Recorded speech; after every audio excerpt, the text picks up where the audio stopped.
बिस्मिल्लाहिर्रहमानिर्रहीम। इस लड़की को जाने दो। दफतन फरीदी की आवाज सन्नाटे में गूंजी।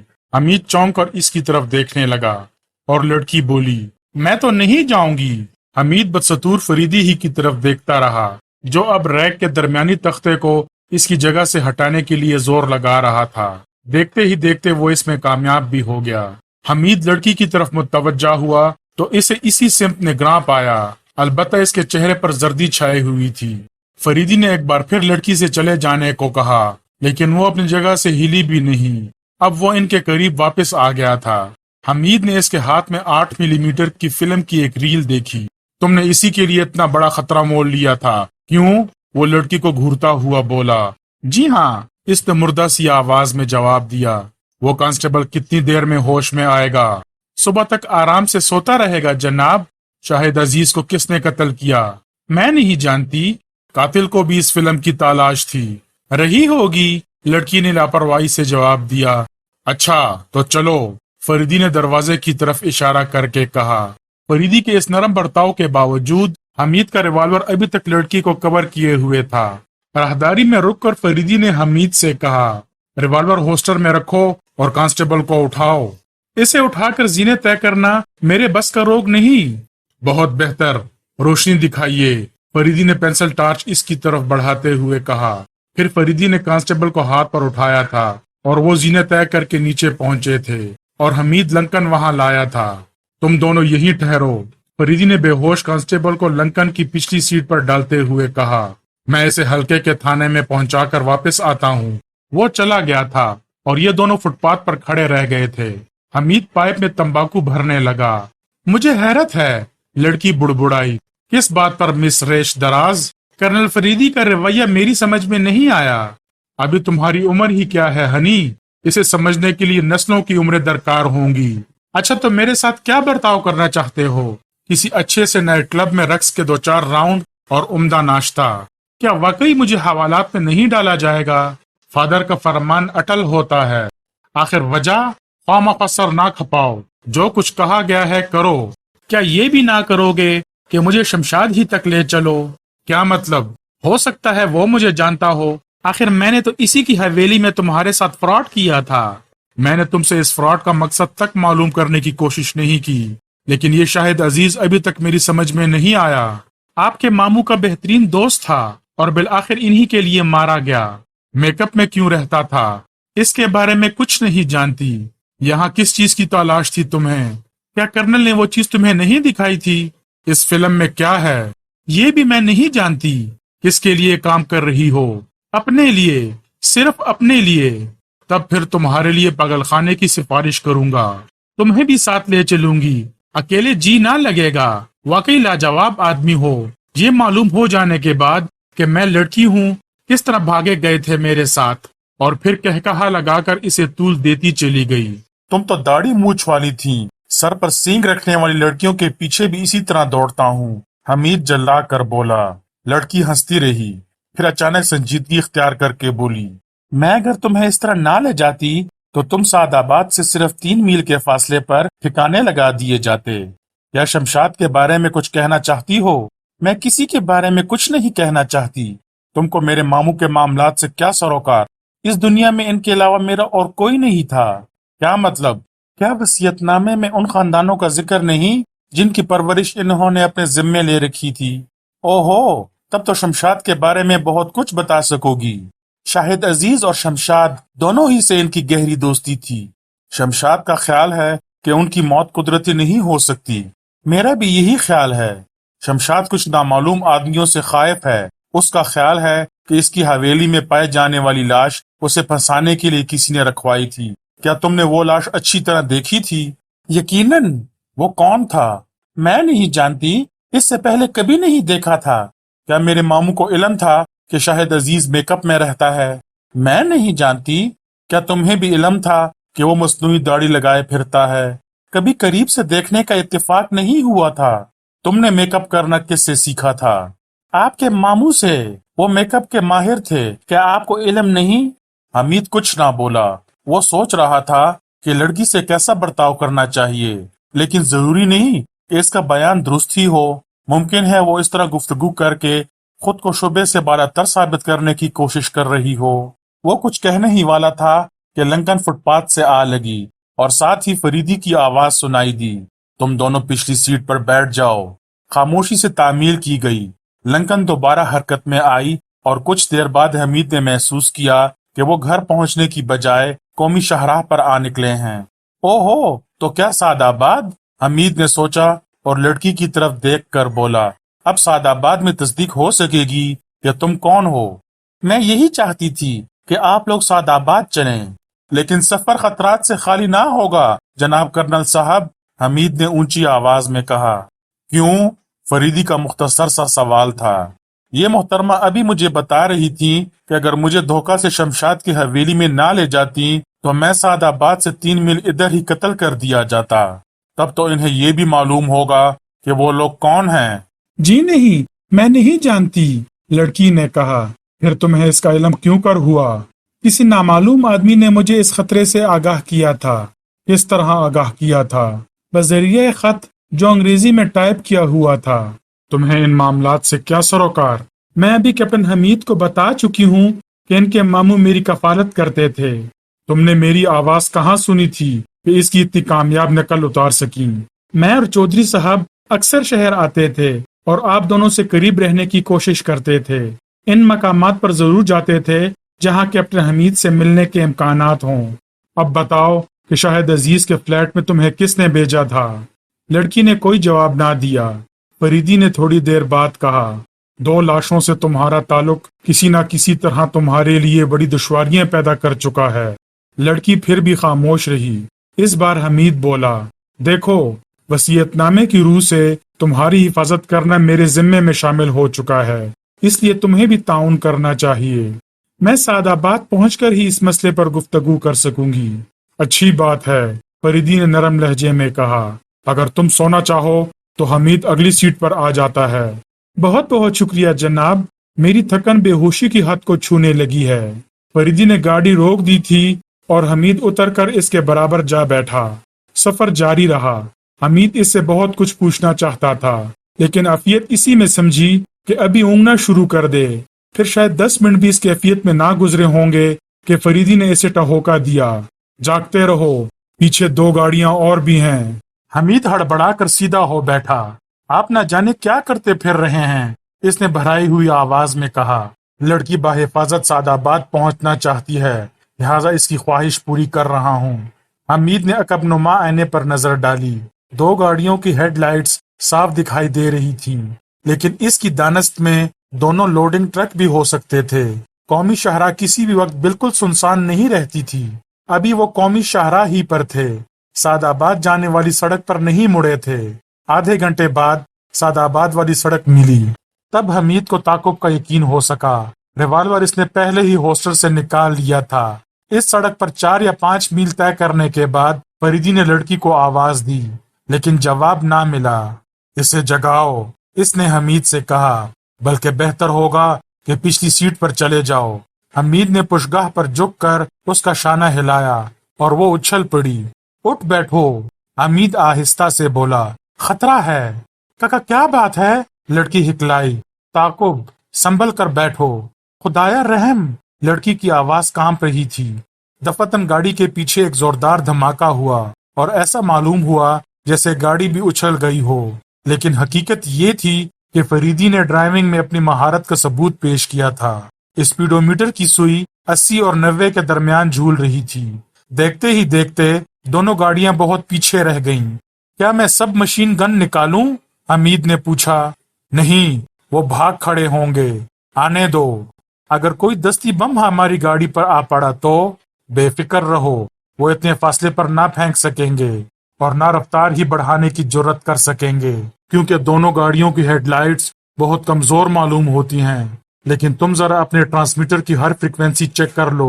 میرا خیال ہے کہ یہ لوگ بہت منظم ہیں۔ میرا ٹرانسمیٹر گھر ہی پر رہ گیا۔ اچھا، تو پھر آگے آ کر डैश बोर्ड वाले को देखो, मैं स्टीयरिंग नहीं छोड़ना चाहता। हमीद ने फिर अगली सीट पर छलांग लगाई और डैशबोर्ड के खाने में हाथ डालकर स्विच ऑन किया। मुख्तलिफ फ्रिक्वेंसियों को आजमा ही रहा था कि आवाज आई। वो बहुत तेज रफ्तारी से जा रहे हैं। हैंड ग्रेनेड जाया करने से कोई फायदा नहीं। ओवर, परवाह मत करो। दूसरी आवाज आई, तुम्हारे पास जितने भी हैं फेंक दो, निशाने पर बैठे या ना बैठे। ओवर, बहुत बेहतर जनाब। ओवर। इसके बाद दूसरी आवाज नहीं सुनाई दी थी। स्विच ऑफ ना करना, फरीदी ने कहा, इसी फ्रीक्वेंसी पर रहने दो। और अब अगर तुम चाहो तो बात अधूरी ही रह गई थी, क्योंकि एक धमाका फिर हुआ, लेकिन ये बम लंकन से बहुत दूर गिरा था। हाँ, तो अब तुम सब मशीन गन इस्तेमाल कर सकते हो। फरीदी ने जुमला पूरा कर दिया। लंकन की रफ्तार में कोई कमी नहीं आई थी। हमीद फिर पिछली सीट पर जा पहुंचा। बाएं जानिब के दरवाजे पर लगे हुए एक बटन को दबाते ही खटाके के साथ एक बड़ा सा मुस्ततील खला नमूदार हुआ था। ठहरो, दफातन फरीदी बोला। कुछ कहना ही चाहता था कि फिर धमाका हुआ। ख्याल रहे कि सिर्फ हेडलाइट्स निशाना बने। इसने जुमला पूरा किया। इसकी जिम्मेदारी नहीं ले सकता। हमीद ने सब मशीन गन की नाल खिड़की से बाहर निकालते हुए कहा, तो फिर रहने दो। कमाल करते हैं आप, वो हम पर बम बरसा रहे हैं। अगर एक आध इनमें से मर गया तो इससे क्या फर्क पड़ता है? मेरे लिए फर्क पड़ता है, क्योंकि मैं अभी सुन चुका हूँ वो किसी और के अहकामात पर अमल कर रहे हैं। तो फिर इससे क्या होता है?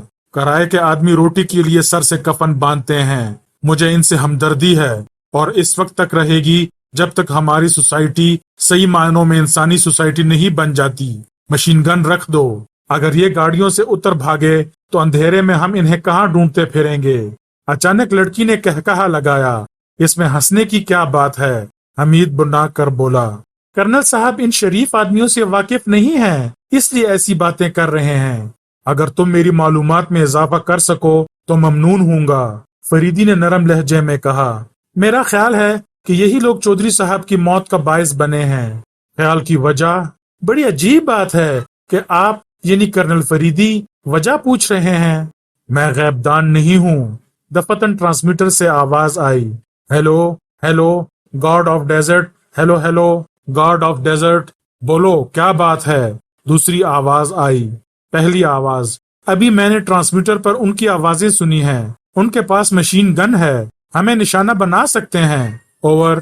पहली आवाज, मैं भी उनकी आवाजें सुन रहा हूँ, और अब मैं तुमसे मुखातिब हूँ कर्नल फरीदी। मैं रेत का देवता, तुम्हारी बेहतरी इसी में है कि वापस जाओ। मैं तुम्हें बताता हूँ कि चौधरी शेर अली खान, जो मेरा पुजारी था, मुझसे बागी होकर रूपोश हो गया है। मरने का ड्रामा महज इसलिए स्टेज किया है कि तुम अपने मातहत कैप्टन हमीद की हिमायत में मुझ तक आ पहुंचो। मुझे इतना ही कहना था। अब मैं अपने इन पुजारियों से मुखातिब हूँ जो तुम्हारा ताकुब कर रहे हैं। सुनो मेरे बच्चों, तुम वहीं से वापस हो जाओ। कर्नल फरीदी को सादाबाद पहुंचने दो। मैं यही चाहता हूँ। बहुत बेहतर जनाब, किसी ने जवाब में कहा, और फिर आवाजें आना बंद हो गईं। फरीदी ने हल्का सा कहकहा लगाकर ट्रांसमीटर का स्विच ऑफ कर दिया। सुना तुमने? हमीद ने लड़की का शाना हिलाकर कहा।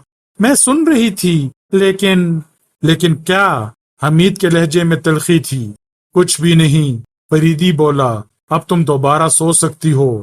आपकी बातें मेरी समझ से बाहर हैं। मैं सब कुछ समझता हूँ। तुम जानती हो कि चौधरी शेर अली जिंदा हैं। हाँ, मैं जानती हूँ। वो इस आदमी के खिलाफ कोई वाज़ेह सबूत फराहम नहीं कर सकते थे, इसलिए इस तरह इन्होंने आपको इस आदमी की राह पर डाला है। ठीक है, फरीदी बोला। अब तुम सो जाओ, हम फिर कभी इस मसले पर गुफ्तगू करेंगे। अब मुझे नींद नहीं आएगी। अच्छा, तो फिर यही बता दो, हमीद ने आहिस्ता से पूछा, क्या वो शख्स सचमुच मेरा मामू है? ये बिल्कुल दुरुस्त है कैप्टन हमीद। चौधरी साहब को मैं अपना बाप समझती हूँ, और अगर वो इस शख्स से दो चार ना हुए होते तो मरने के बाद ही आपको इनका तरका पहुंचता और आपको इनके बारे में मालूम होता। मैं बयान नहीं कर सकती कि वो आपको कितना चाहते हैं। पिछले दिनों की बात है, आप आर्लिंगचो में एक भारी भरकम दोस्त के साथ बैठे खाना खा रहे थे। इस वक्त हम दोनों भी वही थे। आप हंस रहे थे, कहकहे लगा रहे थे, आप अपने दोस्त को छेड़ रहे थे, और मैं चौधरी साहब की बेताबियां देख रही थी। आखिरकार वो रो पड़े थे, कहने लगे, कितनी बड़ी ट्रेजेडी है। मैं अपने खून को भी ये नहीं बता सकता کہ میں کون ہوں، میں اس کی پیشانی بھی نہیں چوم سکتا۔ حمید کا دم گھٹنے لگا۔ اس کے بعد اس نے خاموشی اختیار کر لی تھی۔ کچھ دیر بعد لڑکی نے پوچھا، آپ کیا سوچنے لگے؟ میں سوچ رہا ہوں کہ آدمی سے زیادہ بے بس جانور اس زمین پر شاید ہی کوئی دوسرا پایا جاتا ہو۔ اس میں شک نہیں، لڑکی بولی۔ بعض اوقات وہ اپنی گردن کٹ جانے پر ویلا بھی نہیں کر سکتا۔ میں تم دونوں سے متفق نہیں ہوں۔ آدمی میں صرف اخلاقی جرت ہونی چاہیے، پھر دنیا کی کوئی طاقت اسے زیر نہیں کر سکتی۔ شریف آدمیوں میں اخلاقی جرت نہیں ہوتی، وہ شریف نہیں بلکہ غلط تربیت کا شاہکار ہوتے ہیں، بزدل ہوتے ہیں، سچی بات بھی کسی کے منہ پر نہیں کہہ سکتے اور اپنی اس کمزوری پر فراخ دلی کا غلاف چڑھائے رکھتے ہیں۔ کہتے ہیں کہ دل آزاری ان کا شیوا نہیں۔ شاید تم بھی ایسے ہی گدھوں کے ریوٹ سے تعلق رکھتے ہو۔ بالکل درست ہے، حمید چہک کر بولا۔ اب میں ان محترمہ کو کچھ نہیں کہہ سکتا۔ اگر انہوں نے مجھے سعد آباد سے 3 میل کے فاصلے پر مر جانے دیا ہوتا تو میری رات اس طرح تباہ نہ ہوتی۔ لڑکی ہنس پڑی۔ چاروں طرف ہو کا عالم تھا۔ لنکن سڑک پر بے آواز تیرتی جا رہی تھی۔ ان گاڑیوں کا اب کہیں پتہ نہیں تھا جو کچھ دیر پہلے ان کا تعاقب کرتی رہی تھی۔ سعد آباد اب تقریباً کتنا دور ہوگا؟ حمید نے لڑکی سے پوچھا۔ 30-40 میل۔ اب تو صبح ہونے والی ہے۔ ہو بھی چکے کسی صورت تاکہ میں تمہاری شکل دوبارہ دیکھ سکوں۔ ہاں، ایک بات۔ اگلی سیٹ سے فریدی کی آواز آئی۔ تمہیں اس فلم کی تلاش کا کیا طریقہ بتایا گیا تھا؟ کچھ بھی نہیں، بس یہی کہ اسے شاہد عزیز کے فلیٹ میں تلاش کرنا ہے۔ کیا تمہیں پوری طرح یقین ہے کہ شاہد عزیز چودھری صاحب کے ہمدردوں میں سے تھا؟ مجھے پوری طرح یقین ہے جناب، وہ محض اسی لیے مار ڈالے گئے کہ ان کے پاس بھی ان لوگوں کے خلاف کچھ ثبوت تھے۔ اور یہ بھی درست ہے کہ شمشاد کی حویلی میں پائے جانے والی لاش بھی تمہارے لیے کسی اجنبی ہی کی تھی۔ جی ہاں، یقین کیجئے، اب میں آپ سے جھوٹ نہیں بولوں گی۔ شمشاد کی پوزیشن واضح کرنے کی کوشش کرو۔ جو کچھ میں آپ کو بتا چکی ہوں اس میں صرف اتنا اضافہ کروں گی کہ چودھری صاحب نے اس معاملے میں شاہد عزیز کے علاوہ اور کسی کو رازدار نہیں بنایا تھا۔ شمشاد سے ان کی بس دوستی تھی، لیکن کچھ لوگ شمشاد کے پیچھے پڑ گئے ہیں کیونکہ اسے بھی چودھری صاحب کی موت پر یقین نہیں ہے۔ میں اس سلسلے میں بالکل لا علم ہوں۔ پھر تم حمید کو اس کی حویلی میں کیوں لے گئی تھی اور غیر قانونی طور پر اس کا کفل کیوں کھولا تھا؟ میں نے چودھری صاحب کی ہدایت پر عمل کیا تھا۔ یقین کیجئے کہ میں نہیں جانتی کہ وہ کہاں ہیں، ورنہ ان سے بہتری باتیں معلوم کرنے کی کوشش کرتی۔ صرف ان کے احکامات پر عمل کر رہی ہوں۔ ویسے میرا خیال ہے کہ شاید چودھری صاحب کو علم نہیں تھا کہ شمشاد اتنی جلدی حویلی میں جا پہنچے گا، کیونکہ وہ تو بہت دنوں سے خالی پڑی تھی۔ ارادہ تھا کہ شام تک کیپٹن حمید کو وہیں روک کر کسی طرح واپس کر دیا جاتا، لیکن وہاں ایک لاش کو دیکھ کر میں بری طرح نروس ہو گئی اور مجھے بھاگنا پڑا۔ پھر لاش جلا کر مسخ کر دی گئی تھی۔ یہ اس وقت ہوا جب شمشاد اور حمید تمہاری تلاش میں نکلے تھے۔ کسی نے شمشاد کے ملازم کے سر پر ضرب لگا کر اسے بے ہوش کر دیا اور عمارت کے اس حصے میں آگ لگا دی جس میں لاش پڑی ہوئی تھی۔ مجھے بات کے حالات کا علم نہیں۔ وہاں سے بھاگ کر میں سیدھی شہر آئی تھی اور میں پول ہوٹل میں قیام کیا تھا۔ چودھری صاحب نے فون پر مجھے شاہد عزیز کے قتل کی اطلاع دی اور کہا کہ میں ان کے فلیٹ میں فلم تلاش کرنے کی کوشش کروں۔ یہاں حمید بھی فریدی سے سوال کرنا چاہتا تھا کہ آخر اچانک اس نے وہ فلم کیسے برآمد کر لی تھی، لیکن پھر نامناسب سمجھ کر خاموش ہی رہا۔ پھوٹ پھوٹنے لگی تھی۔ کچھ دیر بعد انہیں مسجدوں کے مینارے نظر آئے۔ عمارتیں کوہر میں لپٹی ہوئی تھیں۔ وہ سعد آباد میں داخل ہوئے اور لڑکی نے چودھری شیر علی کی حویلی تک ان کی رہنمائی کی۔ گاڑی بڑے سے پھاٹک پر رکی۔ پائیں باغ کی چاردیواری 20 فٹ سے کم بلند نہ رہی ہوگی۔ پھاٹک بند تھا۔ پھاٹک کھلوانے کے لیے وہ گاڑی سے اتر ہی رہے تھے کہ اندر سے پے در پے فائروں کی آوازیں اور پھر ایک طویل چیخ سنائی دی۔ فریدی پھاٹک کی طرف جھپٹا۔ حمید نے لڑکی کی طرف مڑ کر دیکھا۔ وہ بری طرح کانپ رہی تھی۔ فائروں اور چیخ کے بعد اندر سناٹا چھا گیا تھا۔ اوہ، لڑکی بڑبڑائی، یہ خطرناک ہوگا۔ وہ پھاٹک کی طرف دیکھ رہی تھی۔ حمید نے بھی مڑ کر دیکھا۔ فریدی پھاٹک کی پٹیوں پر پیر جماتا ہوا اوپر چڑھ رہا تھا۔ دیکھتے ہی دیکھتے وہ دیوار پر پہنچ گیا۔ پھر انہوں نے اسے دوسری طرف اترتے دیکھا۔ اس کے بعد پھاٹک کھلنے میں 1 منٹ سے زیادہ نہیں لگا تھا۔ پھاٹک کھول کر فریدی گاڑی میں آ بیٹھا اور انہیں بھی بیٹھنے کا اشارہ کیا۔ گاڑی سٹارٹ ہوئی اور تیز رفتاری سے پھاٹک میں داخل ہو کر طویل برآمدے کی طرف بڑھتی چلی گئی۔ यहाँ कौन कौन रहता है? हमीद ने लड़की से पूछा। सिर्फ दिलावर। चौधरी साहब को इसके अलावा और किसी पर एतमाद नहीं। लेकिन ये हकीकत है कि वो भी इस राज में शरीक नहीं। वो भी यही समझता है कि चौधरी साहब खुदा न ख्वास्ता इंतकाल कर चुके हैं। वो गाड़ी से उतरे। इमारत का सदर दरवाजा खुला हुआ मिला था। तुम दोनों यहीं इसी जगह ठहरो, फरीदी ने सदर दरवाजे के करीब रुकते हुए कहा। मेरी वापसी से पहले अंदर ना जाना, ख्वाह कुछ हो। रिवाल्वर हाथ में रखो। फिर वो बरामदे से उतरकर पाए बाग की कदआदम बाढ़ों के दरमियान गुम हो गया था। क्या ख्याल है? हमीद आहिस्ता से बोला। क्या इन्होंने दिलावर को मार डाला? खुदा जाने। अब तो मेरे आसाब जवाब दे रहे हैं। वो बेचारा बूढ़ा आदमी आला समात के बगैर किसी किस्म की भी आवाज नहीं सुन सकता। मुझ पर भी तो तरस खाओ, कल से धक्के खाता फिर रहा हूँ। कोई फ्लर्ट लड़की होती तो आप खासे मगन नजर आते कप्तान साहब। हाय, तुम भी ये जानती हो। मैं तो शायद ये भी जानती हूँ कि भूख के मारे आपका मैदा बिल्कुल खुश्क हो चुका होगा। बुरा किया याद दिलाकर, हमीद ने खुले हुए दरवाजे से अंदर झांकते हुए कहा। फिर इसकी तरफ मुड़कर राजदाराना लहजे में बोला, अगर दिलावर सचमुच मार डाला गया हो तो सीधी बावर्ची खाने में चली जाना। कितने बेदर्द हैं आप लोग, इसने बुरा सा मुंह बनाकर कहा। बेदर्दी हमारे नसाब में शामिल होती है। किसी लाश पर आंसू बहाने के लिए हमें बड़ी जद्दोजहद करनी पड़ती है। आज तक ये बात मेरी समझ में नहीं आ सकी कि कर्नल जैसे नरम दिल और संजीदा लोगों के आप जैसों के साथ किस तरह निभ जाती है। कर्नल की तो बात ही ना करो। क्यों ना करूं? क्या मैंने उनकी गुफ्तगू नहीं सुनी थी जब आप मशीन गन से अंधाधुंध फायरिंग करने की इजाजत मांग रहे थे? तुम इन्हें समझ सकी होती तो कोई राय कायम करने में बहुत मोहतात होती। क्या मतलब? कुछ भी नहीं। अब मेरी बात करो ना। कर्नल फरीदी को क्यों ले दौड़ी? ऐसा शाइस्ता और मुहज्जब आदमी आज तक मेरी नजर से नहीं गुजरा। और मैं लफंगा हूँ। क्यों? चौधरी साहब कभी कभी प्यार से आपको लफंगा ही कहते थे कप्तान साहब। वो आपके इब्तिदाई हालात से भी पूरी तरह बाखबर रहे थे। इनका ख्याल है कि आप भी जागीरदार तबके से इन्हीं की तरह मुतनफिर हैं। जागीरदाराना रख रखाव और मसलहत आमेज इखलाक से इन्हें शदीद नफरत है। मेरे चौधरी बाबा बहुत अजीम है कप्तान साहब। मुझे इस पर क्यों मजबूर कर रही हो कि मैं तुम्हारी इज्जत करने लगूं?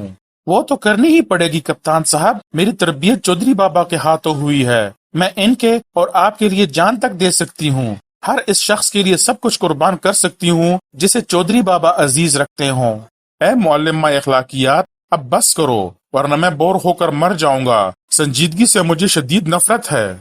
वो कुछ कहने ही वाली थी कि फरीदी वापस आ गया। दिलावर की क्या उम्र है? इसने लड़की से पूछा। कम से कम 65 साल, हो सकता है 70 के करीब हो। तब वो दिलावर नहीं हो सकता। जवान आदमी है, गोली रान में लगी है और वो बेहोश पड़ा है। शायद तुम इसे पहचान सको। फिर इसने हमीद को वहीं ठहरने का मशवरा दिया और लड़की को साथ लेकर चला गया। 2 या 3 मिनट बाद वो वापस आ गए। लड़की का चेहरा जर्द हो गया था। ऐसा मालूम होता था जैसे अब वो बेहोश होकर गिर पड़ेगी। क्या शनाख्त हो सकी? हमीद ने पूछा। हाँ, फरीदी ने कहा। अब तुम आओ, इसे उठाकर अंदर ले चलेंगे। ऐसा रिश्तेदार साबित हुआ है। हमीद ने लड़की की तरफ देखकर तंजिया लहजे में कहा, लेकिन वो कुछ ना बोली।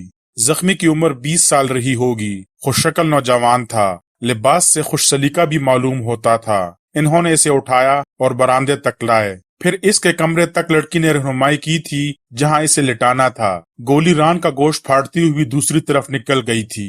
जख्म से खून रस रहा था। लड़की फर्स्ट एड बॉक्स लेने चली गई थी। लड़की का कहना है कि ये भी इन्हीं खानदानों में से एक का फर्द है जिसकी कफालत चौधरी साहब ने अपने जिम्मे ले रखी थी। फरीदी बेहोश जख्मी पर नजर जमाते हुए बोला, लेकिन मुझे आपके इत्मीनान पर हैरत है। ना आपको फायर करने वाली की फिक्र है और ना दिलावर की। फायर करने वाला निकल गया होगा और मुझे यकीन है कि दिलावर सो रहा होगा। लड़की ने कहा है कि चौधरी साहब ने दिलावर को अपने राज में शरीक नहीं किया था और शायद ये लड़का शरीक राज हो। हमीद ने फरीदी की तरफ देखते हुए कहा। वो इस पर रोशनी नहीं डाल सकी। हमीद कुछ कहने ही वाला था कि लड़की फर्स्ट एड बॉक्स समेत वापस आ गई। दिलावर सो रहा था, मैंने अभी से जगाना मुनासिब नहीं समझा, इसने कहा। तुमने अच्छा किया, फरीदी बोला। इसके बाद वो जख्मी की मरहम पट्टी में लग गया था। हमीद ने इस कमरे की दीवार पर भी अपनी एक तस्वीर देखी। लड़की जो इसकी तरफ देख रही थी जल्दी से बोली, दीवान खाने में एक कद आदम तस्वीर भी है। आओ, मैं पूरी इमारत देखना चाहता हूँ। कर्नल साहब जख्मी को संभाल लेंगे। फरीदी कुछ ना बोला, सर झुकाए इसका जख्म साफ करता रहा और ये दोनों कमरे से निकल आए। बहुत बड़ी इमारत थी, दोनों मंजिलों पर 27 कमरे थे और इन 27 कमरों में शायद ही कोई कमरा ऐसा हो जिसमें हमीद के एक दो पोज मौजूद ना हो। हमीद तहखानों की मौजूदगी के इम्कानात का भी जायजा लेता जा रहा था, लेकिन इस लड़की से इसके बारे में नहीं पूछा था। अलबत्ता इसने रेत के देवता की बात छेड़ दी। मैं बिल्कुल नहीं जानती कि वो क्या बला है, लड़की ने कहा। रास्ते में ट्रांसमीटर पर इसकी आवाज और गुफ्तगू सुनकर दम बखुद रह गई थी। चौधरी बाबा ने मुझे ये नहीं बताया कि इनके दुश्मन किस किस्म के लोग हैं और दुश्मनी की क्या वजह है। अब इस जख्मी लड़के के बारे में बताओ। कर्नल साहब कह रहे थे कि तुम इसे जानती हो। इसकी बेवा माँ और दो बहनों की कफालत भी चौधरी साहब ही करते थे, लेकिन इन्होंने मुझे ये नहीं बताया कि ये लड़का भी। वो जुमला पूरा किए बगैर खामोश होकर कुछ सोचने लगी, फिर बोली, नहीं, ये किसी तरह भी मुमकिन नहीं। इन्होंने मेरे और शाहिद अजीज के अलावा और किसी पर इतना एतमाद नहीं किया था। अच्छा, अब दिलावर के दर्शन भी करा दो, लेकिन ठहरो, ये बताओ कि जब मेरे मामू साहब ने इंतकाल नहीं फरमाया तो फिर लाश किसकी दफन की गई थी और दिलावर से ये बात क्यों कर छुपाई गई थी? दिलावर को इन दिनों छुट्टी दे दी गई थी और वो अपने गांव चला गया था। वापसी पर कैसी कैसी पिछाड़े खाई थी, हम तो समझे थे कि शायद वो रोते रोते मर ही जाएगा। दिलावर से क्या कहा गया था ये तो मैं नहीं जानती। खबर मालूम है? क्यों नहीं? दिलावर बेदार हो चुका था। लड़की ने इसे हमीद से मिलाया। पहले तो वो चुंधियाई हुई आंखों से हमीद को देखता रहा, फिर घुटनों के बल बैठकर इसके पैरों से चिमट गया और इस तरह धाड़े मार मार कर रोया कि फरीदी को भी इसी जगह पहुंच जाना पड़ा। बड़ी मुश्किल से इसका रोना थमा था। फायरों से मुतल्लिक पूछा गया तो इसने बताया कि वो अलाए समात के बगैर बिजली का कड़ाका भी नहीं सुन सकता। ये बहुत अच्छी बात है कि अल्लाह पाक ने इसे बहरा कर दिया है। हमीद ठंडी सांस लेकर बोला, वरना ये फायरों के सिलसिले में इतना बोर करता कि फिर नाश्ता करने की हिम्मत भी मुझ में बाकी ना रहती। हद कर दी आपने भी, लड़की पेशानी पर हाथ मार कर बोली। जा रही हूँ बावर्ची खाने में, आधे घंटे में नाश्ता आपको मिल जाएगा। वो दिलावर को अपने साथ ले गई थी।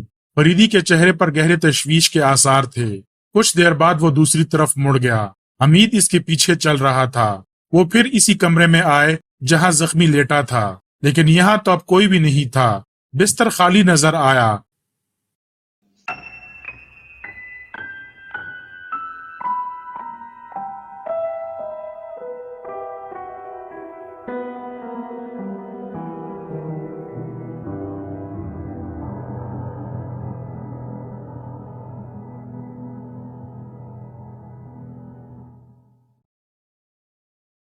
अगर कहानी अच्छी लगी हो और आपको मेरा कंटेंट पसंद आ रहा हो तो मेहरबानी फरमाकर चैनल को सब्सक्राइब कीजिए और आने वाले कहानी और नावलों से लुत्फ अंदोज होते रहिएगा। बहुत बहुत शुक्रिया।